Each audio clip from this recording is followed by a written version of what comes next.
What about the before you go. people, Tim, that skip this? They go, I don't need to do that. That's just rolling on a ball. That looks stupid. Yeah, those are the people that call me to get the body work done to treat them to get out of pain because they've injured themselves. It's like, you can pay me now or you can pay me later. Exactly.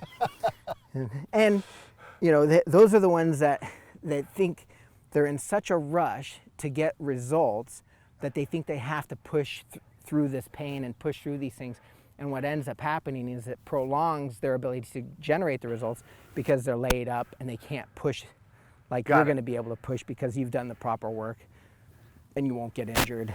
You limit your chances for injury. You increase your chances of doing greater work. Yeah. And that's another thing, you know, like, let's talk about that for a second.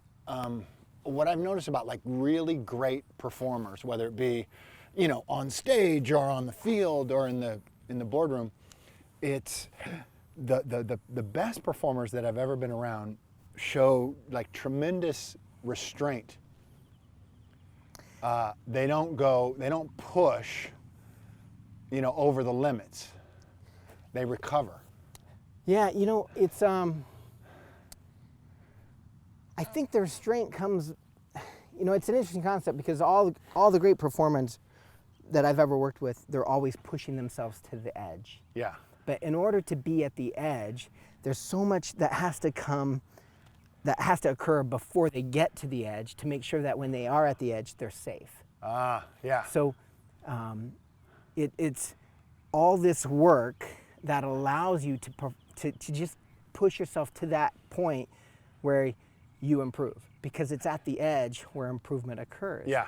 Like if you stay back in the safe zone, you're not going to improve. You're going to do the reps and things like that, and you're going to get better from maybe a technical perspective, but to really master the skill, you have to make mistakes. You have to be okay with fumbling, with tumbling, with falling, with Right. you know, picking yourself back up, with, you know, failing in your repetitions, with failing from a technique perspective, because that's the only way you're going to figure out, are you doing it right or not? Right. So, I mean, it's, but in that space, it's a safe space if you've done all this preparation beforehand. If you try to push it without having done this, you'll break down, you'll have a traumatic injury, you'll create faulty motor patterns. You know, and that's the one thing too, I find that the guys that are great at what they do love preparation. Yep. They have fallen in love with preparing to get themselves at a point where, you know, they're ready to perform at any instance. They can be on and ready to go. Yep. But they almost enjoy the off season more than the in season because they know it's getting them ready to be on at any time. Yeah, I think Daniel Coyle talks about that in Talent Code, how the talent hotbeds, how most of us treat practice and preparation like eating our vegetables, like drudgery. Drudgery, yeah. And they treat it is the center of their world. Yeah. It is the big game. Yeah. Preparation. It's so funny because the first time I really ever heard anybody speak of that, I was young. I was, probably in my late 20s. And I was working with a guy who was a 10-year vet in the league. What league? In the NFL. Yeah. And he was a marquee player, Pro Bowler, at that time had already won 4 Super Bowls. And he looked over at me one day, we were at the track, and he goes, I love working out. I love preparing myself because I know what it's going to do for me in the season. And this is a guy that his season would end December 31st, and he'd be calling me on the 1st of January going, are you ready? Yeah. You ready to go? He's asking me if I'm ready to go. Right. So it was eye-opening for me. I didn't realize the importance of that relationship he had with preparation. Yeah.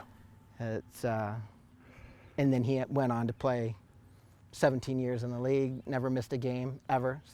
243 consecutive starts. Yeah. That's hard. That's almost impossibility. Yeah. Yeah, and that same guy, and this is what people don't understand either. This is a veteran in the NFL. He could easily take it easy, Right. rely on his past experiences, and he was always working harder, always, doing more. Our off season would start at 6 in the morning and go till 6 in the night.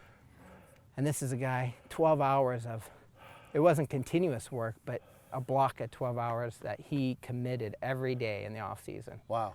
To taking care of his body, doing the workout, doing the tissue work. In fact, his tissue was better at 37 years old. He was faster than when he came in the league, and his tissue was better than a 20-year-old. Is that right? Yeah, it's crazy. That's how. Is that possible for people like us?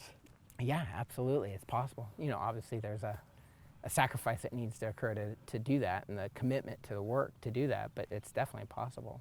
And that's why, this change in hormones from 25 on can be definitely modified and smoothed out in terms of increasing your testosterone, increasing your positive hormones, so that you can have more energy, have more virility, be more focused, make better decisions. All that's possible. Okay. But it requires this type of work. Right. You can't just go to the gym, jump on a treadmill, or run on a bike and sit there for 60 minutes doing Right. long, slow distance stuff. You have to actually do some work. But in order to do the work, you have to be prepared. Okay? Got it.